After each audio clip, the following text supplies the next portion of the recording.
So this is really, really good stuff here. I want to shift topics a little bit here, Shawn, though, because you're destroying it on Clubhouse. You're absolutely changing the way that Clubhouse operates. You're a great moderator. Your club, the Podcast Secrets Revealed Club, is huge. I think you've got 30,000 members now, or just about.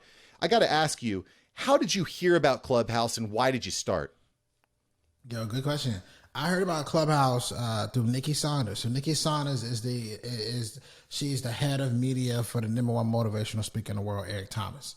So Nikki, who's an absolute beast in everything she does, whether it's video or shooting for Eric Thomas or whoever it is, she sent me. I had on my show Schools Over Now What, and then we continued the relationship of getting to know each other, figuring out what we could do together, and I had a couple conferences, brought her on and things like that. She sent me a text and was like, "Yo, Shawn, I want you to check this out." And it was like a link, and it was a Clubhouse. I want you to check it out. Let me know what you think about it in a couple of days. So she sends me the link. I download it, and for the first 2 weeks, I was just chill. I didn't know what was going on. I was clicking the buttons. I was going into these rooms, hearing these people talk. So I said, you know what? How am I going to put my spill on this? What can I do with this? And I didn't start talking. Well, I did start talking when I would jump in the rooms and Nikki would pull me up, but I didn't really start going in on talking until my club got approved. So in the beginning stages of Clubhouse, it was hard as hell to get a club. Now it's like, you can go get a club right now. As soon as you get off this, listening to this, you can go get a club. But it was hard. And so I put in the information for the club after she showed me how to do it. The club goes live a week later. And I said, all right, what day of the week can I commit to? And at the time, and it still is to this day, is I can commit to Monday at 10 p.m. Eastern. And there's so many different clubs in podcasting, or so many clubs on Clubhouse. If you notice, even with the 30,000, almost 30,000 members now, there were no administrators. It was just me. A lot of these clubs, there's so many administrators. They just run all day long. There were no administrators besides myself. I just made my guy Mario Armstrong an administrator, 2-time Emmy Award winner, who's going to do something on Wednesdays, and Kate Casey is too.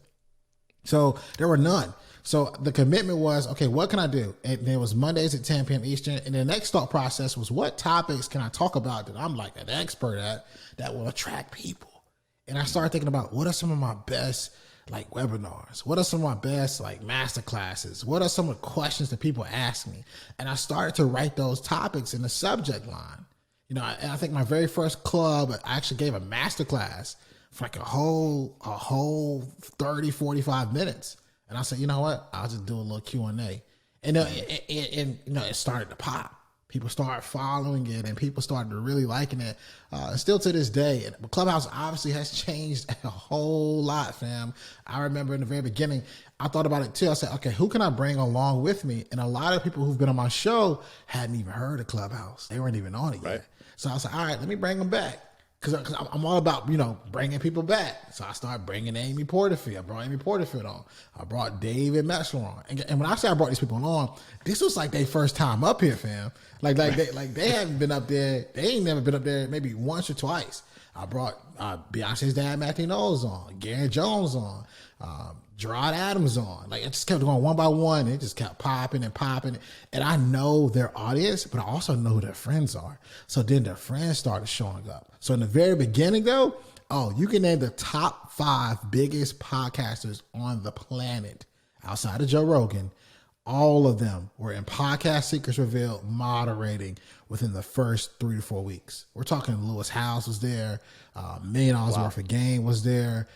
Pat Flynn was there. Earn Your Leisure were there. You can Google it. These guys are the best of the best. All of them was there. Wallow was there. It was just crazy. And they were all, it had a crazy vibe in the beginning, and it still does.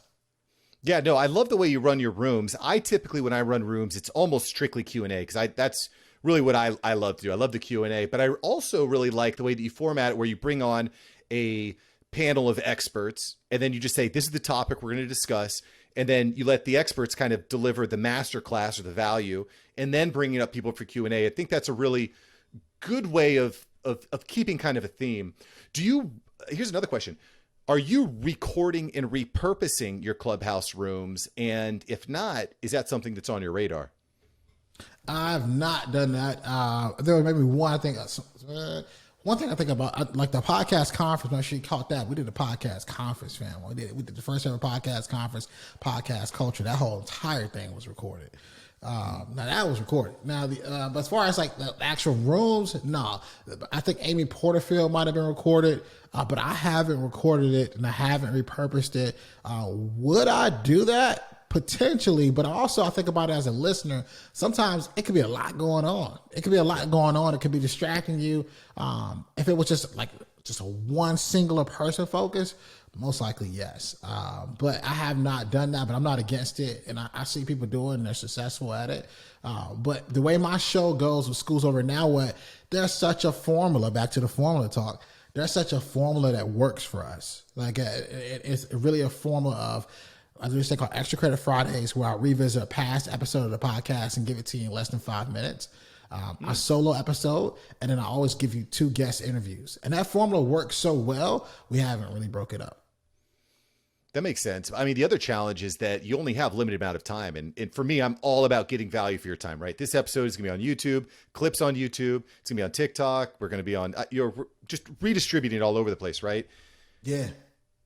Why not get the value for your time and record it and pump it out on your podcast or maybe to your Patreons? You know, like, is there a specific reason? Is it because of that FOMO that you create, or is that, I mean, I'm just kind of curious, because it's something I've been very, very much thinking about. Because again, I want to get value for my time, you know? Yeah, dude, I think the Patreon idea was a smart idea. You know, I think that like the Patreon exclusive of the Clubhouse rooms. Oh man, I think that's something you can add on a tier level there. You know, I actually just came up with that as we were talking here. You're telling me about Patreon. I'm like, that's one. That's juicy. It sounds like a pretty sick tier, right? Like, because the reality is you're already creating the content. Just record it and repost it there. And that's exclusive. I like that better than putting it on the podcast. Yeah, because at the end of the day, like, people always say, "Oh, I missed your room," or "Oh, that room was so late," or "Oh, whatever." Well, being Patreon, you could have listened to some crazy stuff. And then think about certain topics for Clubhouse. What I like about it is you never know who's going to come into the room. So probably the last 2 weeks, I've had 2 people that I like jump into the room and moderate that I had no idea that was coming. Monday was Lex. Had no idea Lex was coming. Yesterday, the week prior, Devin came. I had no idea Devin was going to pop up.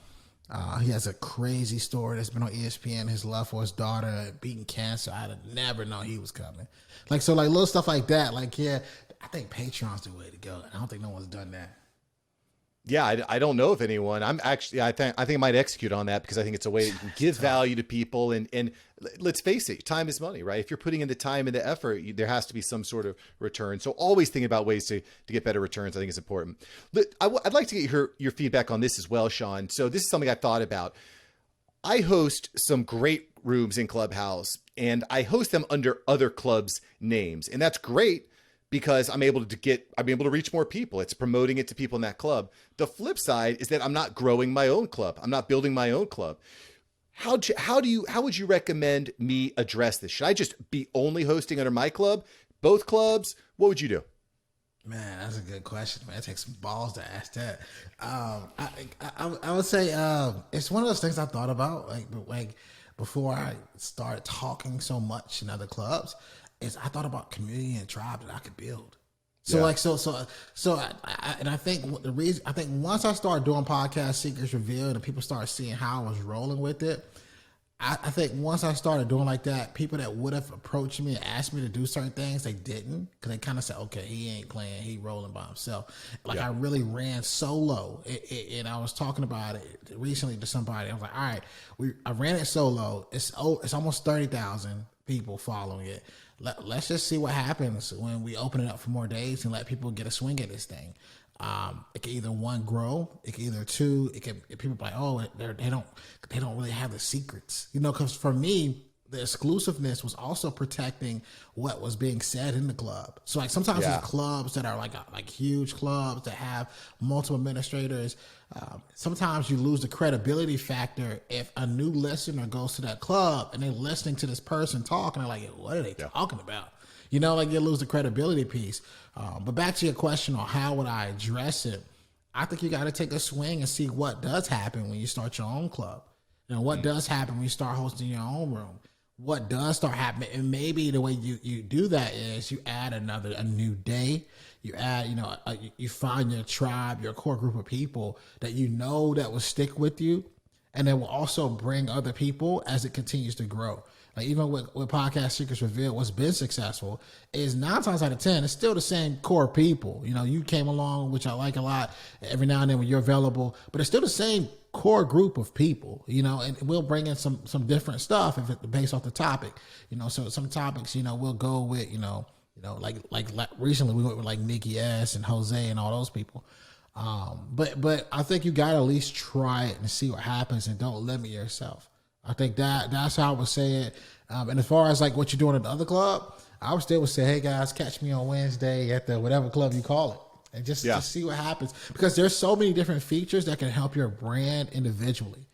And what I mean by that, as an administrator of certain clubs, but like you go to Podcast Secrets Revealed, I can tap in on both sides. I can see the members, I can see the followers. I can also figure out who's really my tribe.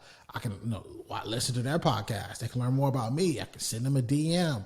I think that's a lot of advantages when it's really your own. Yeah. Well, and I have a club as well. It's called the After Hours Entrepreneurs, and we're close to 1,000 followers now. So it's growing.